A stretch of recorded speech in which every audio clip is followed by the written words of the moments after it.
несмотря на то, что Триггер уже давно начал завоевывать сердца у фанатов своей игрой хипстерских и старых карт, в этом году он просто дал взрыв в скиллухе, подняв свой турнирный перформанс и ворвавшись в топ-50 России.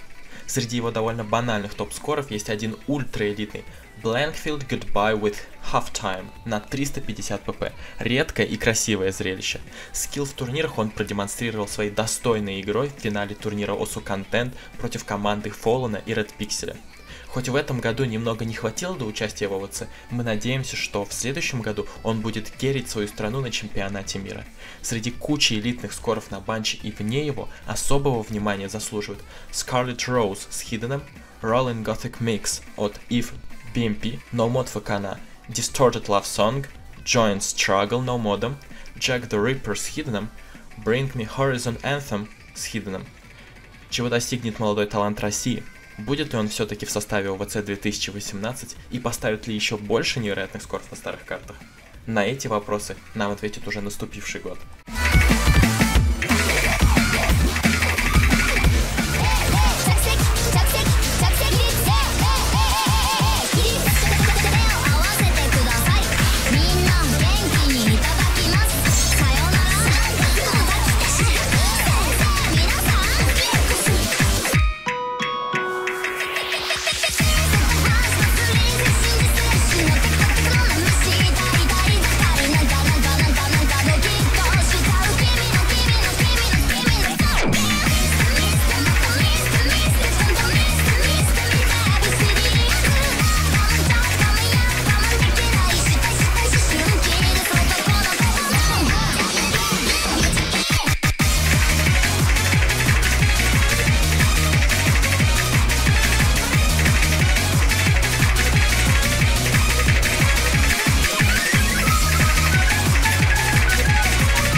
Не думаю, что многие слышали об Аксюби год назад.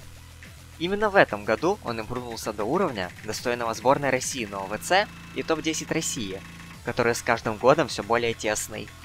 В обычных скорах он особенно отличился хорошим аимом и умением читать хиден. Хоть многие фанаты ожидали большего от Аксюби на ОВЦ, на самом деле он показал очень высокий уровень игры для его ранка, особенно учитывая, что это его первый ОВЦ. Из скоров этого года хотелось бы отметить Flashbound с одним мисом, Mayday с хиденом с 3 мисами, Kira Kira Time с хиденом, Choke на Bang Bang, Hidden ФК Blue Dragon и Hidden ФК Foreground Eclipse from Undercover. Мы видим в этом новичке соревновательной осу сцены большой потенциал и надеемся, что в будущем он будет поднимать СНГ еще сильнее.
Первую половину 2017 года Allumetri играл в Рестрикте. После разбана он вышел в онлайн на оффе и, играя со стримом, начал показывать свой реальный скилл игры, который он готовил для оффа долгие месяцы. Как итог, в течение нескольких затяжных сессий игры на стриме он смог взять 8 КПП в первые 10 часов после разбана и добить 9 КПП за пару дней. Его слайдер-брейк на Get Jinx был оценен по достоинству как в СНГ, так и в мировом комьюнити. Также стоит напомнить, что кроме отличного АИМа и читалки AR10.3, Allumetri смог показать стабильность на непростых, не ППшных картах в матче против Талалы на турнире GST, проиграв ему в итоге на тайбрейкере. Говоря о конкретных скорах, даже не затрагивая его топ-перформансы, которые вы легко можете посмотреть в его профиле, отдельного внимания заслуживают такие скоры, как слайдер-брейк на Last Diff и Taomi Elegy, слайдер-брейк на Regret с Хиденом, Чокакуки в 3 мода, Last Diff Misata Necro Fantasia с Хиденом и даблтаймом на 98,45% точности, хайскор с Хиденом и Хардроком и 5 миссами. Если Allumetri не ослабит хватку, то сможет стать ДТ игроком уровня топ-50, а может даже и выше. Будем ждать и надеяться.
После перерыва от ОСа во время ОВЦ 2016, в новом году Адан стал одним из наиболее запомнившихся участников российской сборной. Он сделал много ФК на уровне пикселя, но особенно запомнился скор на Live Eye, сложность Terror, который он поставил прямо в лобби.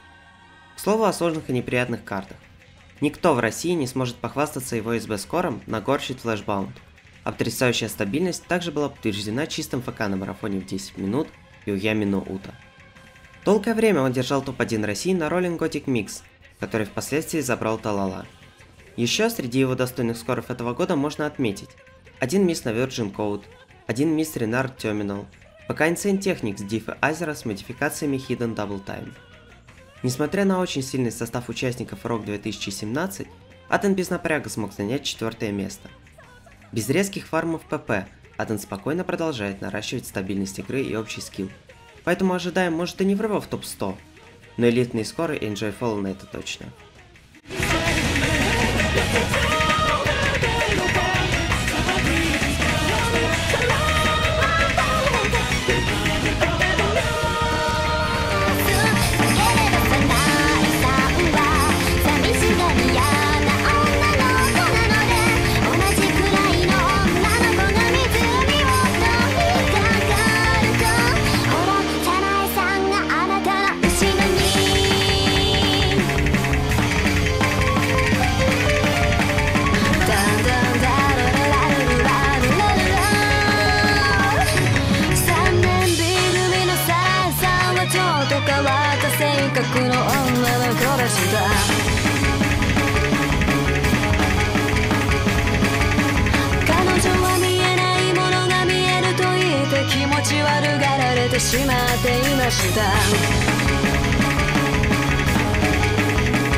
特に強くさなえさんをいじめていた意地悪な女子が一人いました。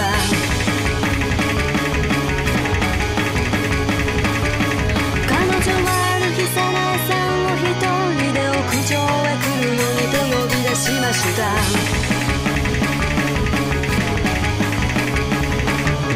彼女はそこからさなえさんを突き落としてしまったのですが、下には誰もいなくて、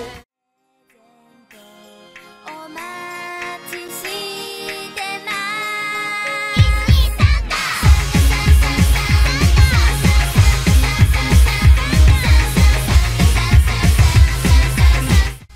Известный своей игрой на мышке и хипстерскими скорами, Витя Акинатори не разочаровал нас и в 2017 году.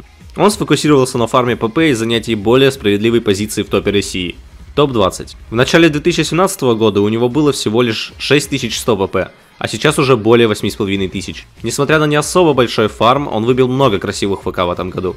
Особенно на душевных старых картах, такие как Fairy Tail Kirby Mix с даблтаймом, Switchton Lotus No Mod. Добавил более свежих мап с ФК, на Outbreak и Skystars Laziness No Mod с 4 сотками. В команде с Триггером они вышли в финал турнира от Osu Контента и дали хороший бой команде Fallen и Red Pixel. Я считаю, что это был довольно успешный год для Акинатори и надеюсь, что следующий год будет еще более успешным как в плане скоров, так и в плане результатов на турнирах.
Еще недавно Поняшка гордо держал топ-1 Украины, однако недавно сменил флаг на русский и залетел сражаться в топ-10 России. Это у него получилось очень неплохо, ведь он смог поставить текущий рекорд по ПП на банче в СНГ AR-11 Play на Шиоре. Жалко, что он сменил флаг так поздно и не смог поучаствовать на ОВЦ в составе русской сборной, потому что турнирный опыт у Поняшки тоже сильный, чем он хвастается в своем профиле. Хоть топ-скоры у него не такие элитные, как у Пикселя, это не значит, что элитных скоров у него нет. Речь идет, например, о Чоукина, Авакинс Challenge с хардроком, Канон с Hidden Double Time, Randomization с Hidden и Funky Summer Beach с Hidden. Смена флага дала Поняшке возможность конкурировать с такими грандами России, как Талала, Индекс, Алюметрий, Red Pixel и другими, что, несомненно, уже сказалось на его скилле и развитии. Так что 2018 год для данного игрока ожидается особенно интересным.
2017 году Fallen сконцентрировался не на фарме ВП или элитных ФК, а на организации турнирной сцены СНГ. Он помогал в проведении турнира ROG и отвечал за создание маппула, который игрокам показался очень сложным, ведь Fallen хотел подготовить их к ОВЦ. Далее Fallen лично руководил отборами команды на ОВЦ с помощью состязаний на особом маппуле в лобби, и будучи капитаном команды принимал важные решения во время самого ОВЦ. Под его командованием Россия смогла одолеть немало соперников и почти победить Германию. Кроме этого, он и сам поучаствовал во множестве турниров, например, выиграл с пикселем турнира TOSU Content. Даже без траты большого количества времени на трайхардскоров, Fallen достиг успехов на поистине элитных мапах.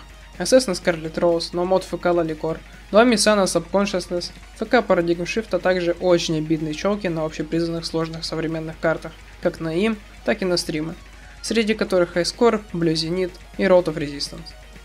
Из года в год Fallen продолжает наслаждаться игрой и турнирами, а поэтому будем внимательно следить, чего он сможет достичь на турнире в 2018 году.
В этом году, уважаемый во всем СНГ комьюнити, стеснительный Red Pixel взял майлстоун в 10 КПП.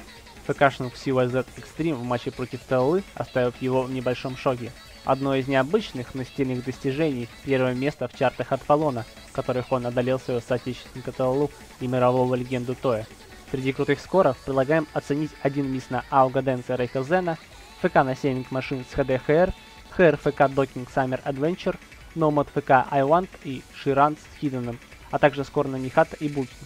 За год Red Pixel поиграл множество турниров, среди которых есть смысл упомянуть год и ROG 2017, где Pixel занял вторые места, ОКТ 2017, на котором Pixel победил вместе с Фалоном и заработал свой первый бейдж в профиль, а также такие международные турниры, как OVC, Dual Cup 2, GAF Easy Tournament, где Pixel стабильно показывал сильный перформанс, особенно на ранних стадиях игры. Думаю, Pixel это один из тех игроков, попадание которого в топ-50 мира ожидают многие в СНГ комьюнити, так что понаблюдаем, совершится ли данное событие в этом году.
ТЛ это был насыщенный год, потому что сложно поверить, как много крутых скоров и достижений он получил в 2017.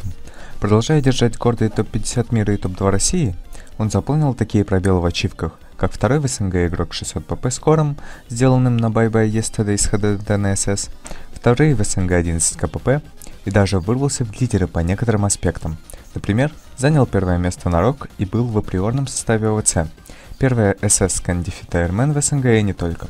Кроме этих значительных побед, ТЛ дополнил свой список орденов очередной порцией богоподобных прохождений, среди которых Freedom Dives HR, 4 места, S-Rank на Image Material, Фукас ДТ на Point City, Poppin' Tower. С каждым годом ТЛ все ближе к выходу на уровень олдскульных легенд ОСУ, к которым всегда стремился, к таким как Руричи и Разбул. Так что в 2018 году можно рассчитывать на новые вершины NGA.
В мировом комьюнити Хайнес явно был самым громким бумом из всех СНГ выходцев. Из-за его несокрушимых хард-рок скоров люди начали называть его вторым индексом и удивляться, почему Россия так хороша в хард-роке. Сделав кучу сильных хард-рок ФК и чоуков, включая Defenders и Martyr of the Free World, он взял 9 КПП и топ-10 России. Помимо этих элитных скоров из ранкед секции, больше всего хайпа Хайнес получил с первых в России и в ранкед 700 и 800 pp скоров на стримокартах Absolution и Honesty. Также есть несколько скоров, которые, несмотря на свою крутость, остались без должного внимания. Из них можно выделить SB с хардроком на Doki Doki Adrenaline Rush, почти ФК на Ути, а также Pass Road of Resistance и Ascension to Heaven откроется на 3 меса. После этого его HR скилл зрители имели честь запечатлить на стриме ОВЦ, где во фримоде он взял хардрок на Anokin Виден с 6.5 КС и все равно показал крутой скор. Буквально за год Хайнес превратился в монстра хардрока и спейстримов, и в наступившем году хотелось бы увидеть развитие еще и в других модах, а также еще больше невероятных хардрок скоров.